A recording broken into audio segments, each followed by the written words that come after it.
চলে আসেন ভাই, ওই ভাই আসেন না, আপনাদেরই বলছি, অন্য কাউকে নয়। আসেন আসেন, চলে আসেন।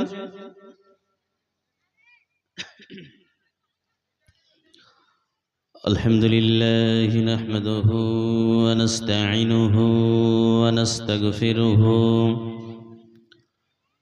ওয়া নু'মিনু বিহি ওয়া নাতাওয়াক্কাল আলাইহি ونعوذ بالله من شرور أنفسنا ومن سيئات أعمالنا من يهده الله فلا مضل له ومن يضلله فلا هادي له وأشهد أن لا إله إلا الله وحده لا شريك له وأشهد أن سيدنا وحبيبنا ومولانا محمدا عبده ورسوله الذي أرسله بالحق بشيرا ونذيرا وداعيا إلى الله بإذنه وسراجا منيرا أما بعد فأعوذ بالله من الشيطان الرجيم بسم الله الرحمن الرحيم وعباد الرحمن الذين يمشون على الأرض هونا وإذا خاطبهم الجاهلون قالوا سلاما وقال النبي صلى الله عليه وسلم لا يدخل الجنة من كان في قلبه مثقال ذرة من كبر হাজারো ব্যথা বেদনার পরে ফিরে আসনি তুমি আপন ঘরে, দিনের আলো তুমি ছড়িয়ে দিতে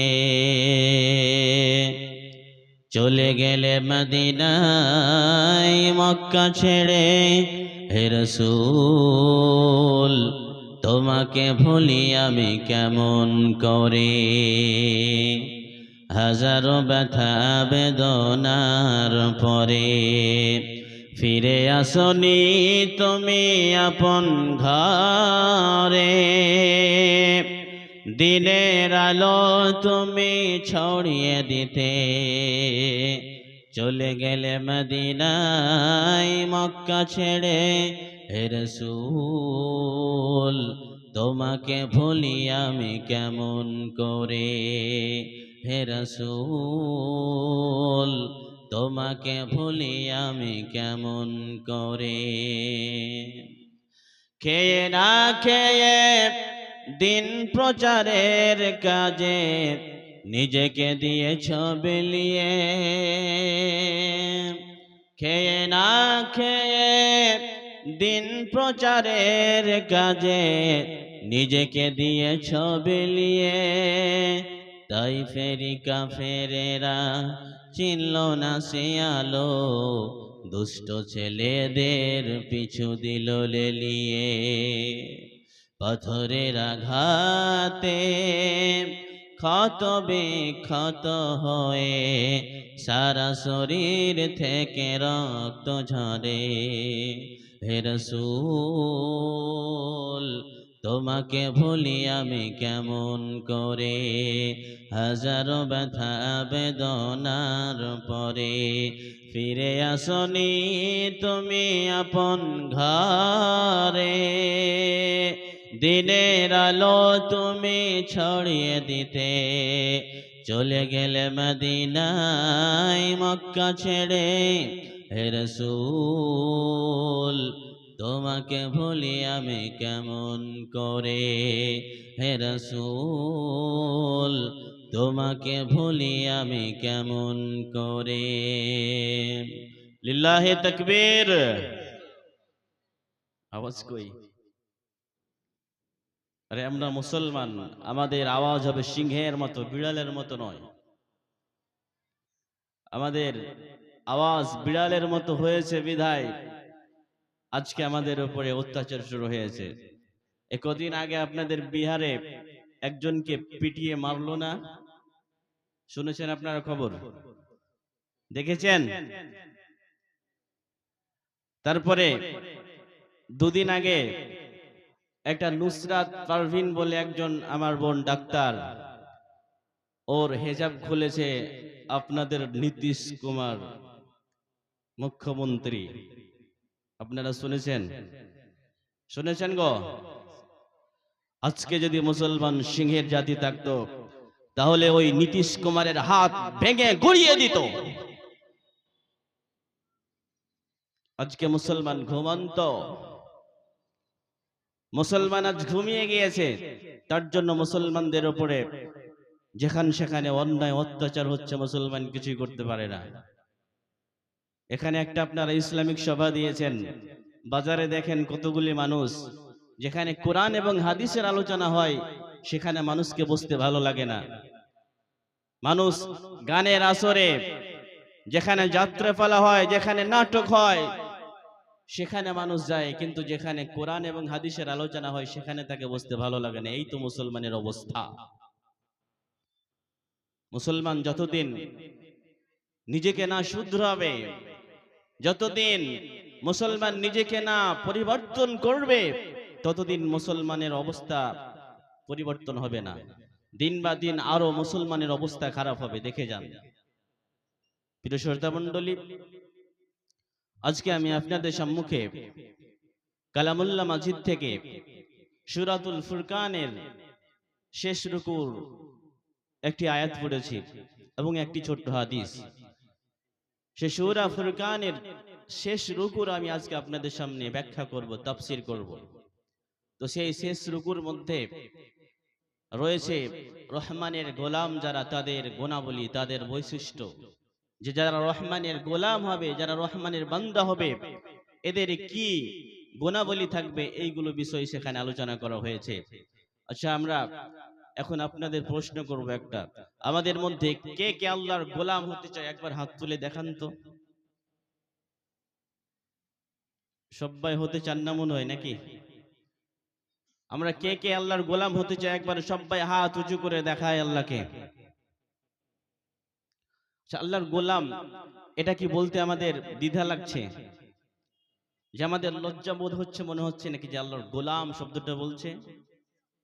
জি না, আল্লাহর গোলাম এটা খুবই একটা ভালো শব্দ।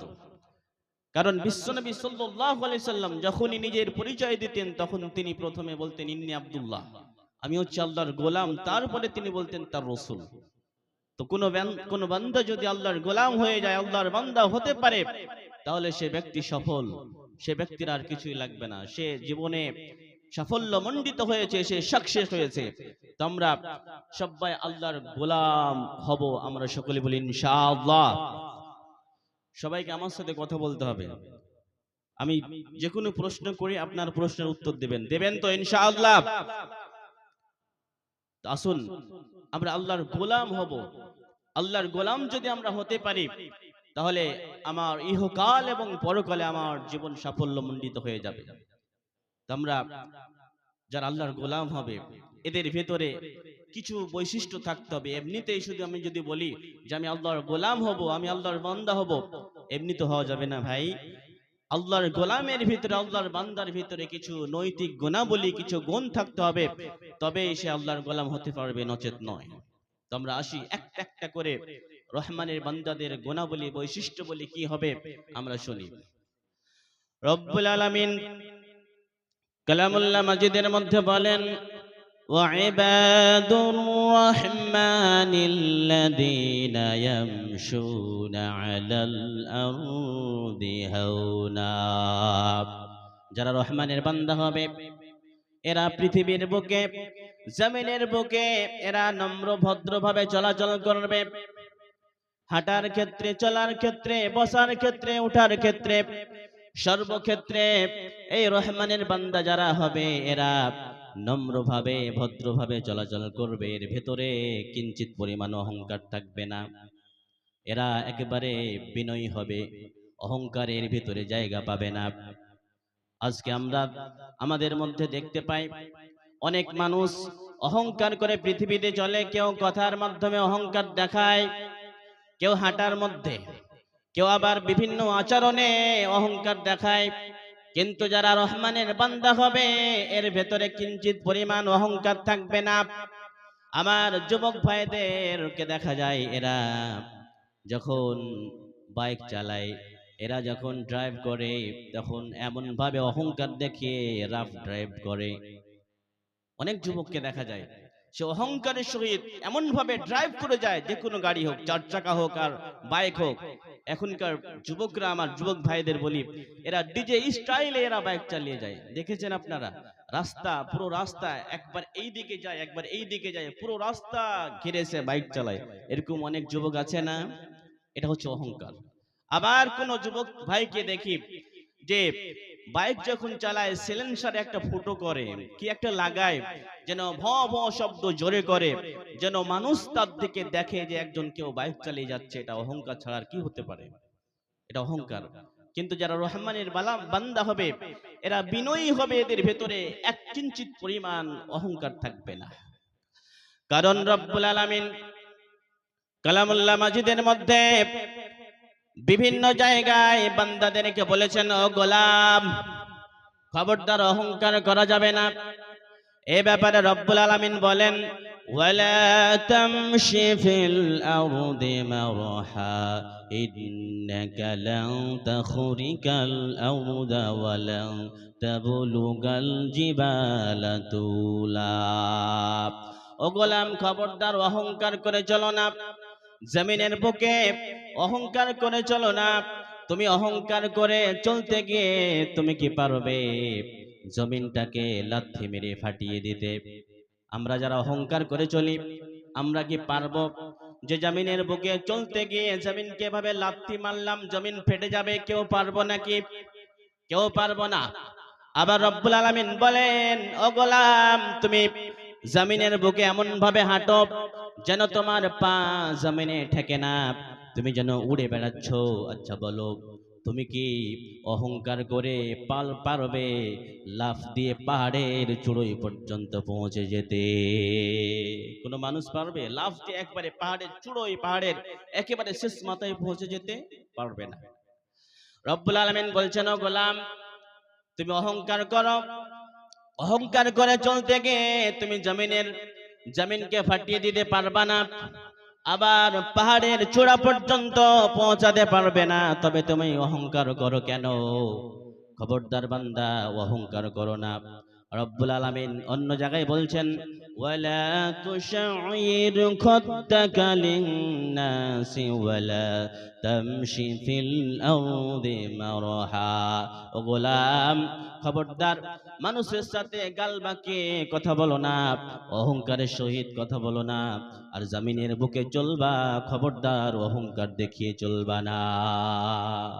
রব্বুল আলামিন বিভিন্ন জায়গায় কালামুল্লাহ মাজিদের বলছেন, কালামুল্লাহ মাজিদের মধ্যে বলছেন, ও গোলাম, খবরদার অহংকার করা যাবে না। অহংকার আমার আপনার আসবে কেন বলেন?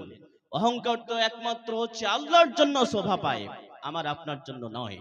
কারণ রব্বুল আলামিন বলছেন, ও গোলাম, আমি তোমাকে সৃষ্টি করেছি অনেক দুর্বল করে। ওয়া খুলিকাল ইনসানু যায়ীফা। মানুষকে দুর্বল করে সৃষ্টি করা হয়েছে। আমি দুর্বল, আমার বাবা দুর্বল, আমার দাদা দুর্বল, আমার 14 গোষ্ঠী সবাই দুর্বল, আমরা কেউ সবল নয়। আমরা যখন দুর্বল, আমাদের ভিতরে অহংকার আসবে কেন বলেন? আপনি অহংকার করেন, একবার যদি আপনাকে আপনার লাইফ সার্কেলটা দেখিয়ে দিই যে আমি আপনি কি থেকে সৃষ্টি, তাহলে আমি আপনি যে জিনিসগুলো নিয়ে অহংকার করি, অহংকার আমরা করা ভুলে যাব। রব্বুল আলামিন মানুষকে তার লাইফ সার্কেল স্মরণ করিয়ে দিয়ে বলেন, হাল আতা আলাল ইনসানি হিনুম মিনাদ দাহরি লাম ইয়াকুন শাইয়্যাম মাযকুরা। মানুষের জীবনে এমন একটা সময় আসে নাকি যে সময়টাতে মানুষের উল্লেখ করার মতো তার কিছুই ছিল না। আমার বয়স 25, আপনার বয়স 40। এই 40 বছর আগে আপনার আমার কিছু অস্তিত্ব ছিল নাকি? কিছুই ছিল না। না ছিল আমার নাম, না ছিল আমার গ্রাম, না ছিল আমার কোনো ঠিকানা, কিছুই ছিল না। আমি আপনি ছিলাম সামান্য একটা তুচ্ছ এক ফোঁটা পানি। এমন তুচ্ছ, এমন নগণ্য পানি। আমি আপনি এমন তুচ্ছ, এমন নগণ্য পানি ছিলাম, যে পানি যদি মানুষের শরীর থেকে নির্গত হয় তাহলে গোসল ওয়াজিব হয়ে যায়, এমন এক নগণ্য পানি ছিলাম। সেই নগণ্য, সেই তুচ্ছ পানি থেকে আমাকে আপনাকে রব্বুল আলামিন সৃষ্টি করলেন। ওই এক ফোঁটা তুচ্ছ পানিকে রব্বুল আলামিন মায়ের গর্ভে দিলেন। সেখান থেকে 9 মাস 10 দিন বা 10 মাস 10 দিন মায়ের গর্ভে রেখে সেটাকে সুন্দর করে মানুষের স্ট্রাকচার বানিয়ে পৃথিবীতে আনলেন আমাকে আপনাকে সবাইকে। একবার ভেবে ভাবুন, আমি আপনি যখন এই পৃথিবীতে আসি আমার আপনার অবস্থা কেমন ছিল? খালি গায়ে, খালি পায়ে, নগ্ন শরীরে এই পৃথিবীতে ভূমিষ্ঠ হলাম। সেই সময় আমার মুখের ভাষা ছিল না, আমি চলতে পারতাম না, উঠতে পারতাম না। আমাকে যেখানেই ঘুমিয়ে রাখতো, শুয়ে রাখতো, সেখানেই শুয়ে থেকে যেতাম, উঠতে পারতাম না। এমনকি কোনো যদি একটা দুর্ঘটনা ঘটে গেলেও সেখান থেকে পালাতে পারতাম না, শুধু শুয়ে থাকতাম, শুয়ে আর শুয়ে। খেতে পারতাম না, ক্ষুধা লাগতো, বলতে পারতাম না মা খেতে দাও, শুধু ওয়া ওয়া করে চিৎকার করে কাঁদতাম। আবার আমাদের যখন মারা খেতে দিত আমরা শক্ত খাবার খেতে পারতাম না, আমাদেরকে তরল খাবার দেওয়া হতো। এক গাল দিয়ে দিলে আর এক গাল দিয়ে বয়ে পড়ে যেত, এরকম আমার আপনার অবস্থা ছিল। এরপরে আমরা আস্তে আস্তে বড় হচ্ছি। এই যে এখন যুবক, অনেকেই যুবক আছে, এই যুবকদের অবস্থা দেখুন। এই যুবকরা অহংকার করে চলে, কিন্তু যুবক তোমাকে দেখায় তুমি অহংকার করো কত, তোমার শক্তি কত, তোমাকে একবার দেখিয়ে দিই তোমার শক্তি কত, যে শক্তি নিয়ে তুমি অহংকার দেখাও। এই যে রাত্রিবেলায় আমরা মশা দেখতে পাই, সেই মশা আমাদের কামড় দিয়ে যদি পালিয়ে যায়, আর সেই মশাকে যদি আমরা ধরতে না পারি তাহলে সেই মশার আমরা কিছু করতে পারবো? আচ্ছা বলেন, মশা আপনাকে একটা গালে কামড়িয়ে দিল, গিয়ে পালিয়ে গেল, ওই মশাকে ধরতে না পারলে আমরা কিছু করতে পারবো? কিছু করতে পারবো না। আবার আমার আপনার শক্তি দেখুন, আমাদের কুকুরে যদি কামড়ে নেয় আবার আমরা কুকুরকে দ্বিতীয়বার ঘুরে কামড়াতে পারি না। এই দেখেন আমার শক্তি। আবার দেখুন আমার কত শক্তি, আমার কত অহংকার। এখানে কোন জিনিস একটা যদি ব্লাস্ট হয়, একটা ট্রাকেরই চাকা ব্লাস্ট হলো, কে কোথায় পালাবে খুঁজে পাওয়া যাবে না। ওটা বাদ দেন, একটা যদি ভূমিকম্প হয় এখানে, তো কোন মানুষ, কত যুবক রয়েছে এখানে, কোথায় যে পালাবে খুঁজে পাওয়া যাবে না। এই তো আমার আপনার শক্তি, এই তো আমার আপনার অহংকার। এইগুলি নিয়ে আমরা অহংকার করি। আবার আমরা যুবক হলাম, আমার শক্তি শেষ। আবার যুবক থেকে যখন আমরা বৃদ্ধ হয়ে গেলাম, বৃদ্ধা হয়ে গেলাম, আবার ছোট বাচ্চাদের মতো হয়ে গেলাম, যেখানে যেখানে বসে যাই সেখানে ডাইরেক্ট আর উঠতে পারি না, উঠি তো বসতে পারি না। এরকম আমার আপনার সবার অবস্থা হয়ে যায়। এরকম আপনাদের আমার আপনার লাইফ সার্কেল। রব্বুল আলামিন এই কথাই স্মরণ করে দিয়ে বলেন, ও গোলাম, তোমার সৃষ্টি দুর্বল, তুমি দুর্বল, তোমার অহংকার করার কিছুই নাই, একমাত্র অহংকার করতে পারি আমি আল্লাহ, আমি ছাড়া কেউ অহংকার করতে পারে না। তো আমার আপনার অহংকার শোভা পাই না।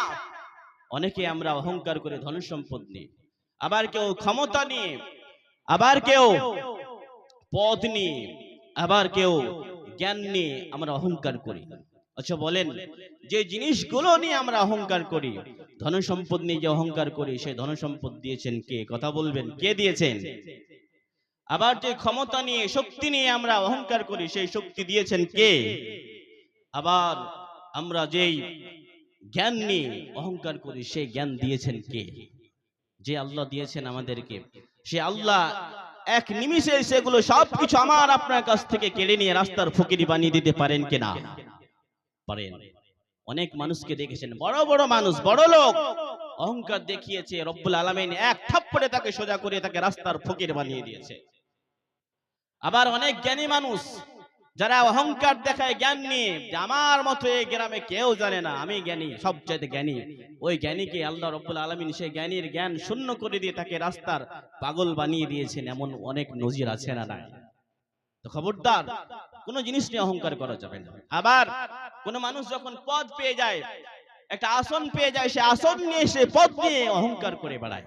এমপি, এমএলএ, প্রধানমন্ত্রী, মুখ্যমন্ত্রী তার নিজের বড়ত্ব দেখায়, সে নিজের ক্ষমতা দেখায়, কিন্তু যেই ক্ষমতা যে রব্বুল আলামিন দিয়েছেন, আবার সেই ব্যক্তিকে ক্ষমতাচ্যুত করে আবার রাস্তার ফকির, তাকে সাধারণ মানুষে পরিণত করে দিতে পারেন। তিনি কে? আল্লাহ। একটা উদাহরণ দেখে নেন, আমাদের পার্শ্ববর্তী দেশ বাংলাদেশ। বাংলাদেশের প্রধানমন্ত্রীর নাম কি বলেন তো? এই আপনারা জানেন? কথা বলবেন। বাংলাদেশের প্রধানমন্ত্রীর নাম শেখ হাসিনা। খুব বড়ত্ব দেখিয়েছিল, পদের অহংকার দেখিয়েছিল, পদকে খারাপ কাজে লাগিয়েছিল, তার পদ ছিনিয়ে দিয়ে সে এখন আমাদের ভারতে মানে পলাতক হয়ে আছে। তার পদকে আল্লাহ রাব্বুল আলামিন ছিনিয়ে নিয়েছেন। ওইরকম যে ব্যক্তি, যে এমএলএ, যে এমপি, যে প্রধান, যে মুখিয়া, ক্ষমতার লোভ দেখে, ক্ষমতার কি করে অপব্যবহার করে, ক্ষমতা নিয়ে বড়াই করে, ক্ষমতা নিয়ে অহংকার দেখায়, সেই একদিন রব্বুল আলামিন চাইলে ক্ষণিকের মধ্যে তার পদ কেড়ে নিয়ে তাকে সাধারণ মানুষে পরিণত করে দিতে পারেন কিনা? সব পারেন আল্লাহ। তো খবরদার, কোন জিনিস নিয়ে অহংকার করা যাবে না। রব্বুল আলামিন বলেন, ও গোলাম, খবরদার অহংকার করো না, অহংকার করা যাবে না। কারণ বিশ্বনবী সাল্লাল্লাহু আলাইহি সাল্লাম বলেন, রব্বুল আলামিন হাদিসে কুদসির মধ্যে বলেন, আল কিবরিয়াউ রিদাই ওয়াল আজমাতু ইজারি ফামান নাযানি ওয়াহিদাম মিনহুমা কাদাবতুহু ফিন্নার। রব্বুল আলামিন বলেন, অহংকার হচ্ছে আমার গায়ের চাদর, আর বড়ত্ব বয়ান করা হচ্ছে আমার লুঙ্গি। এই চাদর আর লুঙ্গির মধ্যে কোন ব্যক্তি দুইটির মধ্যে কোন একটি যদি আমার কাছ থেকে ছিনিয়ে নেওয়ার চেষ্টা করে, আমি রব্বুল আলামিন তাকে জাহান্নামে নিক্ষেপ করে দেব। যে ব্যক্তি অহংকার করবে তাকে রব্বুল আলামিন জাহান্নামে দেবেন। আবার অন্য হাদিসে বলা হয়েছে, বিশ্বনবী সাল্লাল্লাহু আলাইহি সাল্লাম বলেন, লা ইয়াদখুলুল জান্নাতা মান কানা ফি কলবিহি মিসকালু যাররাতিন মিন কিবর। যে ব্যক্তির ভিতরে সরিষা দানা পরিমাণ, অনুপরিমাণ, সামান্য কিঞ্চিত পরিমাণও যদি কারোর ভিতরে কি থাকে, অহংকার থাকে, রব্বুল আলামিন সেই ব্যক্তিকে জান্নাতে প্রবেশ করাবে না। আজ থেকে সাবধান। আমি আপনি কেউ এই অহংকার থেকে মুক্ত নয়। কেউ না কেউ কোনো জিনিস নিয়ে আমরা অহংকার করেই থাকি। তাহলে আজ থেকে আমরা অহংকারকে নো করে দেব। বলেন অহংকারকে নো করে দিলাম। আমার আপনার ভেতরে কিঞ্চিত পরিমাণ কোনো জিনিস নিয়ে যেন অহংকার না থাকে। অহংকার করা রহমানের বান্দাদের পরিচয় নয়। তাহলে আজকে থেকে আমরা অহংকারকে নো করে দেব। আমার আপনার ভিতরে কোনো অহংকার থাকবে না। একেবারে আমরা মাটির মানুষ হয়ে যাব, সাধারণ মানুষ। ভাই, কথাগুলো শুধু শোনার নয়, শুনে আমল করতে হবে। এটা হচ্ছে তাহলে শুনতে মানে আমরা শুনে সাকসেসফুল হতে পারবো। কিন্তু আমি কথা শুনলাম, শুনে এখানে রেখে দিয়ে চলে গেলাম, আমল করলাম না, এটা হবে না। আমি যে কথা আজকে শুনলাম সে কথা আজ থেকেই আমরা পালন করব, এটা নিয়ে এখানে বসতে হবে। তাহলে এক নম্বর পয়েন্ট, রহমানের বান্দাদের যারা অহংকার করবে না, তাহলে আজ থেকে অহংকার কোনো বিষয়ে আজ থেকে আমরা অহংকার করব না। না কথা বলে কাউকে অহংকার দেখাবো না, রূপ চর্চা, কারো রূপ নিয়ে কি আমরা অহংকার করে থাকি অনেক, বিশেষ করে মা বোনেরা।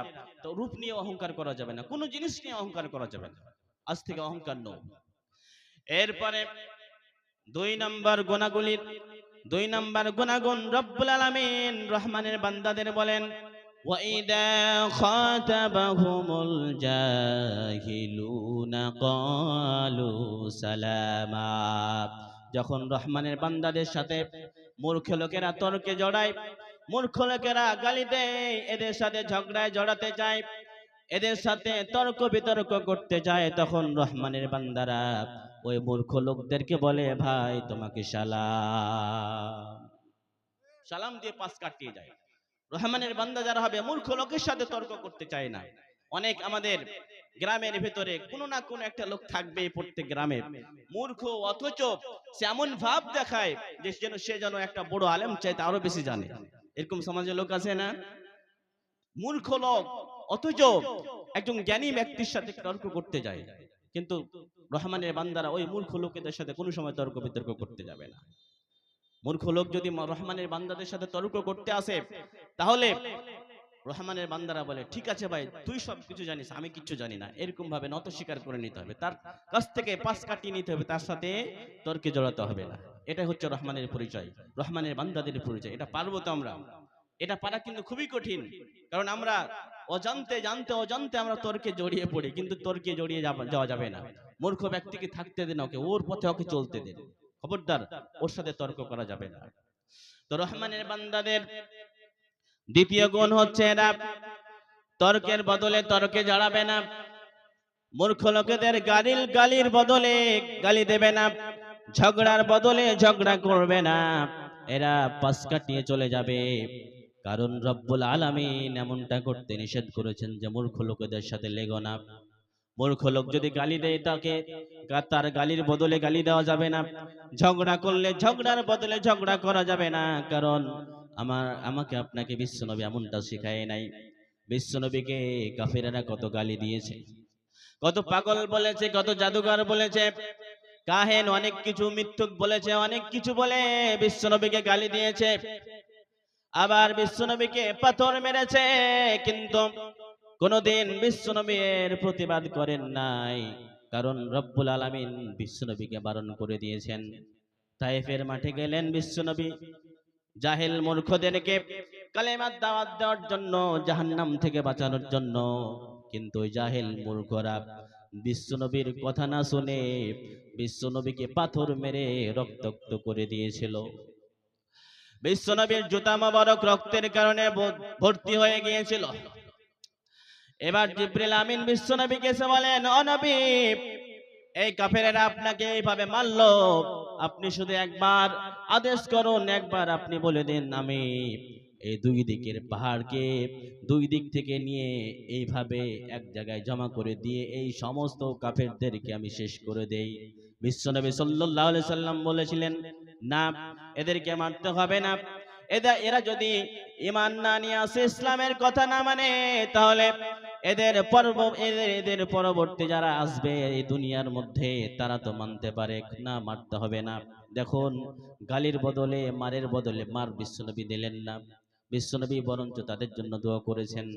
কারণ রব্বুল আলামিন বিশ্বনবী সাল্লাল্লাহু আলাইহি সাল্লামকে এভাবে আদেশ দিয়েছিলেন, ওয়াসবির আলা মা ইয়াকুলুনা ওয়াহজুর হাজরান জামিলা। ও নবী, তারা যে কথা বলে, আপনার সাথে যে আচরণ করে, এর বদলে আপনি ধৈর্য ধারণ করুন, এদের কাছ থেকে আপনি এড়িয়ে যান। তো রহমানের বান্দারা কোন সময় মূর্খ লোকেদের সাথে তর্কে জড়াবে না, এদের সাথে ঝগড়ার বদলে ঝগড়া করবে না, গালির বদলে গালি দেবে না। এটা আমরা পারবো তো? এটা আমরা রহমানের বান্দা হতে হলে এরকমটা করতে হবে, নচেত রহমানের বান্দা হওয়া যাবে না। 2 নম্বর হলো, 1, রহমানের বান্দারা অহংকার করে চলবে না। 2, এরা মূর্খ লোকেদের সাথে তর্কে জড়াবে না। 2টা হয়ে গেল।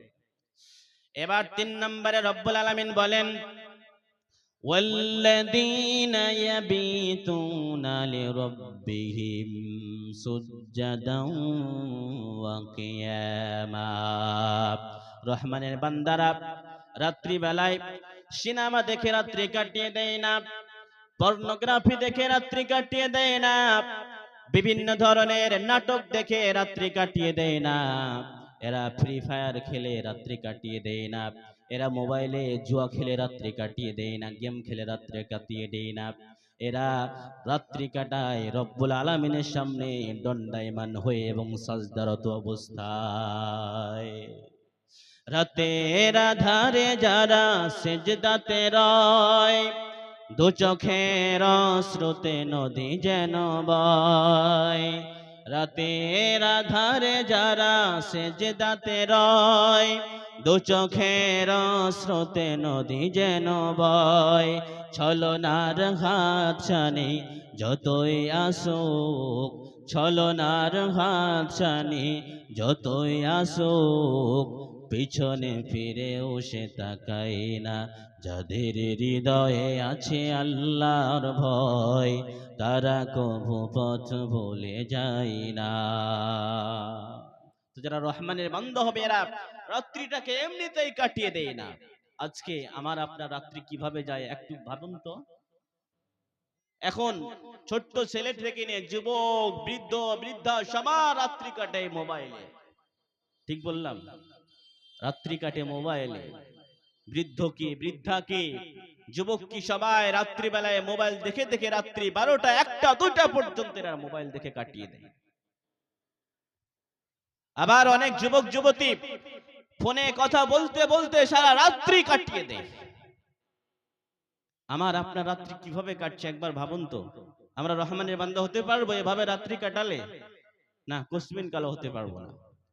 আজকে যুবকদের অবস্থা, মোবাইলে এত এরা সময় অপচয় করে যে এই মোবাইলের কারণে আমার যুবক ভাইদের রাতটা হয় দিন আর দিনটা হয় এদের রাত। এরা মোবাইল চালাতে চালাতে ফজর করে দেয়, ফজরের সময় ঘুমায়, আর 10টা 11টা না হলে এরা ঘুম থেকে ওঠে না। এই জন্য অনেক যুবককে দেখা যায় যে অল্প বয়সে বুড়ো হয়ে গিয়েছে, অল্প বয়সে বৃদ্ধ হয়ে গিয়েছে, তার মুখে ভাঁজ পড়ে যায়, যেন এভাবে নুয়ে যায়। কেন কেন যুবকদের এমন অবস্থা কেন হবে? যুবক তো হবে তাগড়া টাটকা, কিন্তু আজকের যুবকদের এরকম অবস্থা কেন? এদের দুইটি অভ্যাস, একটা ঘুম ভালোভাবে পারে না এরা, ঘুম যায় না এরা, আর খাদ্যের বদ অভ্যাস রয়েছে। এরা সকালের খাবার দুপুরে খায়, দুপুরের খাবার আবার সকালে খায়, এরকম এদের এই অভ্যাসের কারণে আজকের যুবকদের এই অবস্থা। খবরদার, রহমানের বান্দা হতে গেলে এরকমটা করা যাবে না। অনেক যুবককে দেখা যায় রাত্রিবেলায় ফেসবুকিং, ইউটিউবিং আর টিকটক করে করে রাত্রি কাটিয়ে দেয়। মোবাইলে পাবজি খেলে, ফ্রি ফায়ার খেলে, এইগুলো খেলে খেলে রাত্রি কাটিয়ে দেয়, গেম খেলা দেখে রাত্রি কাটিয়ে দেয়। কিন্তু রহমানের বান্দাদের এমন গুনাহগান হওয়া যাবে না, এমন গুনাহগান হবে না। ও যুবক, আমি তোমাকে কর জোড়ে বলি, তোমার পায়ে হাত দিয়ে বলি, যুবক তুমি এরকম করে তোমার মূল্যবান যৌবন কালটাকে তুমি কাটিয়ে দিও না। তোমার এই যৌবন কাল হচ্ছে একটা গোল্ডেন চান্স, একটা স্বর্ণ যুগ। এই যৌবন কালটাকে তুমি যেভাবে কাজে লাগাবে সেভাবে লাগবে। তুমি যদি এই যৌবন কালটাকে তোমার ক্যারিয়ার গঠন করার কাজে লাগাও, তাহলে তোমার জীবন গঠন হয়ে যাবে।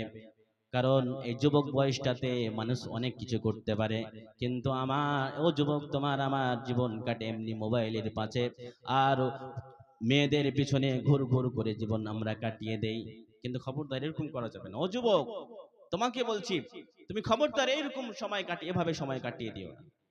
তুমি একবার তো ভাবো তো যে তোমার আমার রাত্রি কিভাবে কাটছে এখন, আর সাহাবীদের রাত্রি, বিশ্বনবী সাল্লাল্লাহু আলাইহি সাল্লামের রাত্রি কিভাবে কাটছিল।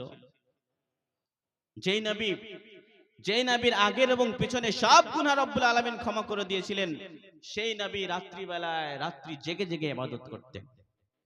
আম্মা জান আয়েশা রাদিয়াল্লাহু তাআলা আনহা বলেন, বিশ্বনবী সাল্লাল্লাহু আলাইহি সাল্লাম রাত্রি বেলায় দাঁড়িয়ে যেতেন, দাঁড়িয়ে নামাজ আদায় করতেন, নামাজ শুরু করতেন। এত লম্বা সময় ধরে নামাজ পড়তেন যে নামাজ পড়ার কারণে বিশ্বনবীর পা মোবারক ফুলে যেত। বিশ্বনবীর নামাজ পড়ে পড়ে পা ফুলে যেত। আর আজকে আমাদের সবার কি হয়, ঘুম পেড়ে পেড়ে আর রাত্রি জেগে জেগে আমাদের চোখ ফুলে যায়, আমাদের মুখ ফুলে যায়, আমাদের শরীর ফুলে যায়। এ রাত কি কেটে যাবে ঘুমে অলসে, এ রাত কি কেটে যাবে ঘুমে অলসে।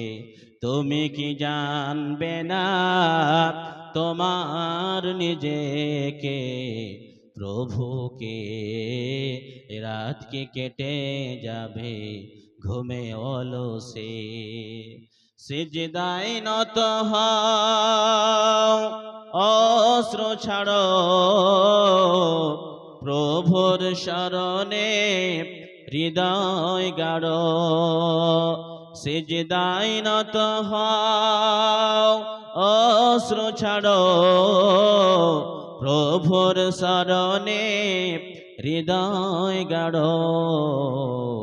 প্রাণ ঢেলে সব ব্যথা বলো প্রভুকে, বলো প্রভুকে। এ রাত কি কেটে যাবে ঘুমে অলসে, এ রাত কি কেটে যাবে ঘুমে অলসে। এভাবে রাত্রি কাটায়েন না, ঘুমে ঘুমে রাত্রি কাটিয়ে দেন না। আপনি চান রব্বুল আলামিনের কাছে রাত্রিবেলা উঠেন, উঠে তাহাজ্জুদে নামাজ আদায় করেন।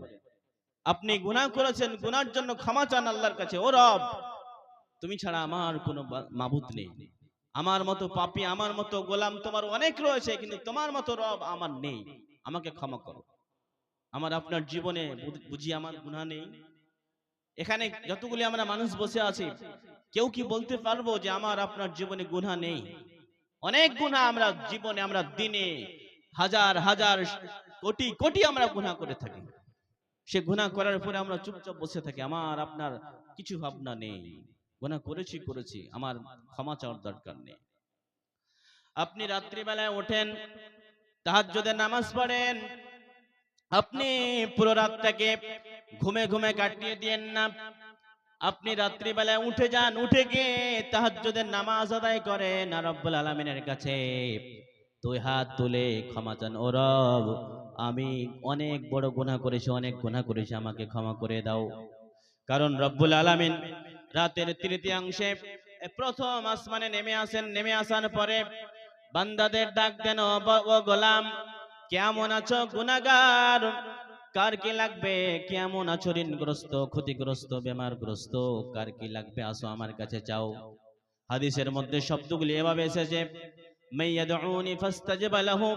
ও গোলাম, কে আছো রে? আমাকে ডাক দেবে, আমি তার ডাকে সাড়া দেব। ওয়া মাইয়াসআলুনি ফাউতিয়াহু। কে আছো রে? আমার কাছে চাইবে, আমি তাকে দেব। ওয়া মাইয়াস্তাগফিরুনি ফাগফির লাহু। কে আছো? গুনাহ করেছো, গুনাহ করেছো, এসো আমার কাছে ক্ষমা চাও, আমি রব্বুল আলামিন ক্ষমা করে দেব। এরকম ভাবে প্রতিদিন রব্বুল আলামিন এই প্রথম আসমানে নেমে এসে আমাকে আপনাকে ডাক দেয়, ও গোলাম আসো আমার কাছে ক্ষমা চাও। কিন্তু আমার আপনার ঘুম পেড়েই তো আমরা আমরা কুলাতে পারি না, তো কি যাব রব্বুল আলামিনের কাছে বলেন? আমরা পুরো রাত্রি ঘুমিয়ে কাটিয়ে দেই। তো রব্বুল আলামিন কালামুল্লাহ মাজিদের মধ্যে বলছেন যে যারা রহমানের বান্দা হবে, এরা রাত্রিবেলায় রব্বুল আলামিনের সামনে দণ্ডায়মান হয়ে সাজদারত অবস্থায় এরা রাত্রি কাটাবে। তাহাজ্জুদের নামাজ তো পড়া দূরের কথা, এখানে অনেকগুলো মানুষ আছে আমরা, যেগুলো নামাজ আমার আপনার উপরে ফরজ করেছেন, সেগুলো নামাজও আমার আপনার ভিতরে না। ঠিক কিনা? অনেক মানুষ আছেন। আচ্ছা বলেন তো, জালসা শোনা ফরজ না নামাজ পড়া ফরজ? কথা বলবেন, এই কথা বলেন তো, কোনটা ফরজ বলেন? নামাজ পড়া। কিন্তু আমরা জালসা শুনতে পারি ঠিক, নামাজ পড়তে পারি না। এখানে মৌলানারা, ভক্ত সাহেবরা নামাজের কথা বলেন, সেই কথা শুনে যায়, কিন্তু আমরা পালন করি না। কিন্তু শ্রোতা মণ্ডলী শোনেন, নামাজ আমার আপনার উপরে রব্বুল আলামিন ফরজ করেছেন, নামাজ বাদ দেওয়া যাবে না। কারণ আমরা যদি নামাজ ছেড়ে দেই, নামাজ বাদ দেই, তাহলে আমাদের জাহান্নামে যেতে হবে। কারণ জাহান্নামীদেরকে যখন রব্বুল আলামিনের যারা জান্নাতি বান্দা হবে, এরা জাহান্নামী বান্দাদের জিজ্ঞেস করবেন, ও ভাই, তুমি জাহান্নামে এসেছো কেন? তোমরা জাহান্নামে এসেছো কেন? তোমাকে কেন জাহান্নামে দেওয়া হয়েছে? এই কথা যখন জান্নাতীরা জাহান্নামীদের জিজ্ঞেস করবে, তখন জাহান্নামীরা বলবে, ক্বালু লাম নাকু মিনাল মুসাল্লিন। আমরা নামাজি ছিলাম না, নামাজি ছিলাম না, এই জন্য আমরা জাহান্নামে এসেছি। আপনি আমি ভাবি তো, ভাবেন তো একবার, যে নামাজ আমরা কজন পড়ছি? যদি জাহান্নামে যাওয়ার একটা কারণ হয় নামাজ, তাহলে আমরা তো জাহান্নামে যেতে হবে, আমাদেরকে জান্নাতে যেতে পারবো না। আমরা রহমানের বান্দা হতে পারবো না। রহমানের বান্দারা কিভাবে হবে আমরা রহমানের বান্দা বলেন? আমার আপনার ভিতরে নামাজ নেই, যে নামাজ না পড়লে, হাদিসের ভাষা স্পষ্ট ভাষায় আছে, যে ব্যক্তি নামাজ ত্যাগ করে দিল সে কাফের হয়ে গেল। তা আমি আপনি কি করে নিজেকে মুসলমান দাবি করি? কথা বলেন, কি করে দাবি করি? একবার ভাবেন তো, যে নামাজের কথা রব্বুল আলামিন বললেন পড়তে, যে নামাজের কথা না পড়লে বিশ্বনবী সাল্লাল্লাহু আলাইহি সাল্লাম বললেন সে ব্যক্তি কাফের। নামাজ মুসলমান এবং কাফেরদের মধ্যে পার্থক্যকারী হচ্ছে একটা জিনিস, সেটা হচ্ছে নামাজ। যারা নামাজ পড়বে মুসলমান, যারা নামাজ পড়বে না এরা কাফের। তো আমি আপনি কাফের হয়ে তো বসে আছি ভাই। কিভাবে রহমানের বান্দা হব বলেন? খবরদার, এখান থেকে যারা এখানে যারা বেনামাজি আছেন, নামাজ পড়েন না, এই আজকের মাহফিল থেকে তওবা করুন যে ও রব, এতদিন যা করেছি, গুনাহ করেছি, ভুল করেছি, নামাজ ছেড়েছি, অনেক গুনাহ করেছি, আমাকে ক্ষমা করে দাও, এর পর থেকে আর আমরা নামাজ ছাড়বো না, এরকম প্রতিজ্ঞা করুন মনে মনে। এরকম ভাবে প্রতিজ্ঞা করে এখান থেকে উঠুন আজকে, যে এতদিন যা নামাজ ছেড়েছি আর নামাজ ছাড়বো না। পারবো তো? আমরা অবশ্যই পারবো, চেষ্টা করলেই পারবো। মানুষ এমন কেউ নাই যে মানুষ কোনো কাজ করতে পারবে না। মানুষের চেষ্টাই হলো সবচাইতে বড়। আমরা যদি চেষ্টা করি তো পারবো। কেন পারবো না বলেন ভাই? এটা তো আমার নিজের কাজ।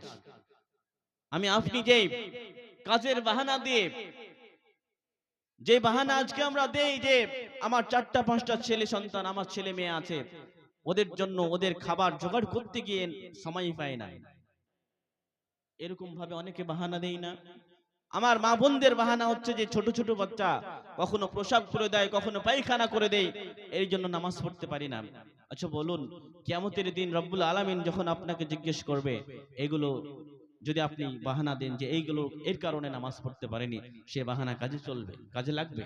কোনো কাজে লাগবে না। ভাই, প্রিয় ভাই, আপনাকে আমি করজোর করে অনুরোধ করি, আপনি নামাজ ছাড়িয়েন না, নামাজ পড়ুন। এটা আপনার জন্য, এটা আপনি নিজেকে বাঁচানোর জন্য এটা পড়ছেন। আপনার এই ছেলে মেয়ে কেউ কাজে লাগবে না, আপনার স্ত্রী, আপনার মা, আপনার বাবা, কিয়ামতের দিন সবাই আপনার পাশ থেকে চলে যাবে, কেউ থাকবে না। রব্বুল আলামিন এই কথাই বলছেন, ইয়াউমা ইয়াফিরুল মারউ মিন আখিহি ওয়া উম্মিহি ওয়া আবিহি ওয়া সাহিবাতিহি ওয়া বানিহি।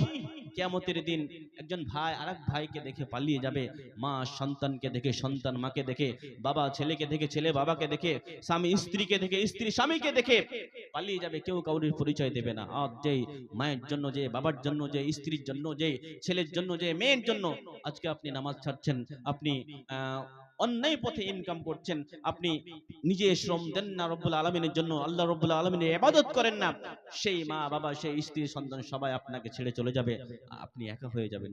তখন কি হবে বলে? তখন কি হবে আপনি একবার চিন্তা করেন। আপনাকে আমি ভাবনা দিতে এসেছি।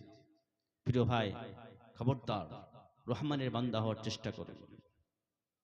3 নম্বর হয়ে গেল তাহলে যে রহমানের বান্দারা রাত্রি বেলায় রব্বুল আলামিনের সামনে দাঁড় হয়ে সাজদারত অবস্থায় কাটায়।